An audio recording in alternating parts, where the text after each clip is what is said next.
In John Mugabi today, we've got one of the marquee names in boxing, not to mention one of the all-time great nicknames. Dan, the man they call the Beast is that rarest of fighters. He's a natural, pure puncher, a legitimate one-punch knockout artist. He lost the only 2 fights of his career in 1986 to marvelous Marvin Hagler, when he gave Marvin, I think, the worst beating of his career, and to Dwayne Thomas, when John's eye socket was fractured, he says by a thumb, and he quit. After taking a year off, John Mugabi has scored 12 straight KOs, but against mediocre opposition and off-network TV. He is after one of those electrifying knockouts that will propel him back into the spotlight. Alex, we saw Terry Norris last summer in a title bout against Julian Jackson.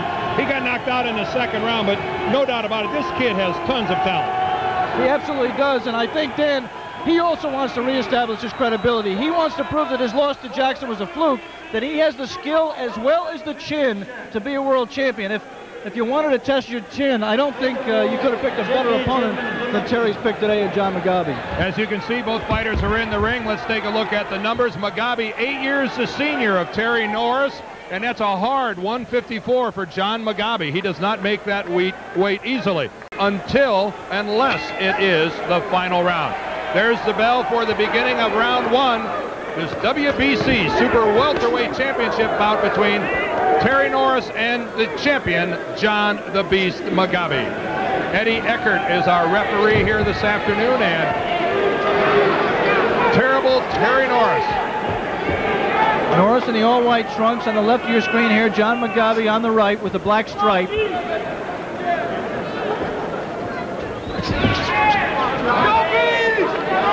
Both fighters fighting out of the conventional stance, and Terry Norris wisely not wading right in, testing John Mugabi early. It behooves Norris to dance and box and use his skills as much as he can. A good left from Norris, and Mugabi is staggered. John Mugabi goes down. A left from Terry Norris drops John Mugabi. Mugabi is up and on Queer Street. Oh, this crowd is stunned. John Mugabi dropped his mouthpiece. Here's where Mugabi will need all the experience he has. Can he hang on? Terry Norris closing in on Mugabi, and Mugabi wisely holding on, Alex. Only been down once before in his career against marvelous Marvin Hagler, but he's in much worse trouble here. It was a left from Norris that caught Mugabi flush. And Mugabi does at least appear to be getting his legs back to a degree. If somebody told you there was going to be a knockdown in round 1, Dan. Oh, and that right from Norris. You saw it stiffen the legs of Mugabi. And John Mugabi is helpless. Holding on.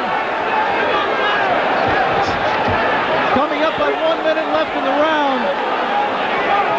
There is no 3 knockdown rule, and there is no standing 8 count. It looked like the referee could have given a standing 8 count there, but there is not in the WBC. It is John Mugabi that has a track record of coming out of the blocks in a hurry. But this round is all Terry Norris. And now for Mugabi, it's just a question, can he survive? And we should say that Terry Norris should be careful because he can still win punches. And 2 good left hooks from Mugabi, but Norris comes right back. This is clearly a pro-Mugabi crowd. John lived here in Tampa for a number of years. Oh, that right from Terry Norris. And John Mugabi will not get up. Terry Norris with the right finishes it here in round 1. Terry Norris, the new WBC Super Welterweight champion. When he first fought for the title, he was the victim of a 2nd round knockout. Today, he made the most feared puncher perhaps in boxing, the victim. John Mugabi still on the canvas. The official time, 2 minutes and 47 seconds of the 1st round. And John Mugabi up against the ropes. Dan, the first punch, Alex. I knew it was over there. I knew he wasn't going to get up from that shot. That was a perfect right hand.